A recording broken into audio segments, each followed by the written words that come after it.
ഉത്തര കേരളത്തിലെ പ്രമുഖ കലാസ്ഥാപനമായ മാഹി മലയാള കലാഗ്രാമം 31ാം വാർഷികാഘോഷം ഞായറാഴ്ച വിപുലമായ പരിപാടികളോടെ നടക്കും. രാവിലെ 10 മണിക്ക് ചിത്രശില്പ പ്രദർശനം managing trustee doctor A P. Sreedharan ഉദ്ഘാടനം ചെയ്യുമെന്ന് സംഘാടകർ മാഹിയിൽ വാർത്താസമ്മേളനത്തിൽ അറിയിച്ചു. വൈകുന്നേരം 4 മണിക്ക് ഉദ്ഘാടന സമ്മേളനം നടക്കും. മുൻ എം.എൽ.എ. എം. സ്വരാജ് ഉദ്ഘാടനം നിർവഹിക്കും. കഥാകൃത്ത് ടി. പത്മനാഭൻ അധ്യക്ഷനാകും. ഉച്ചയ്ക്ക് ശേഷമാണ് ഉദ്ഘാടന സമ്മേളനം അധ്യക്ഷത വഹിക്കുന്നത് നമ്മുടെ സമാരാധ്യനായ കഥാകൃത്ത് ടി. പത്മനാഭനാണ്. കലാഗ്രാമവുമായിട്ട് അതിൻ്റെ സ്ഥാപക ദിനം മുതൽ ബന്ധപ്പെടുന്ന, ഒരുപക്ഷെ അതിൻ്റെ ആലോചനാ യോഗം മുതൽ ബന്ധപ്പെടുന്ന 31 വർഷവുമായി കലാഗ്രാമവുമായി ഹൃദയം ചേർത്ത് വെക്കുന്ന മഹാനായ കഥാകാരനാണ് നമ്മുടെ പരിപാടിയുടെ അധ്യക്ഷത വഹിക്കുന്നത് ടി. പത്മനാഭൻ.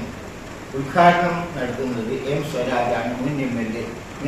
എന്ന വിശേഷണം മാത്രം പോരാ, മികച്ച പ്രഭാഷകനായ മികച്ച സാമൂഹിക പ്രവർത്തകനൊക്കെയായ എം. സ്വരാജാണ് ഉദ്ഘാടനം നിർവഹിക്കുന്നത്. വിശിഷ്ടാതിഥികളായി മാജി എം.എൽ.എ. രമേശ് പറമ്പത്ത് പങ്കെടുക്കും. അതോടൊപ്പം തന്നെ നമ്മുടെ പ്രിയങ്കരനായ കെ. മാരാർ. തുടർന്ന് സംഗീതാമൃതം, വാദ്യവൃന്ദം, നാദഗീതം പരിപാടികൾ അരങ്ങേറും. രമേശ് പറമ്പത്ത് എം.എൽ.എ., കെ. മാരാർ എന്നിവർ വിശിഷ്ടാതിഥികളായിരിക്കും. Panchayat president MK. Seythu certificate വിതരണം ചെയ്യും. തുടർന്ന് നൃത്തസന്ധ്യ എന്നിവ നടക്കും.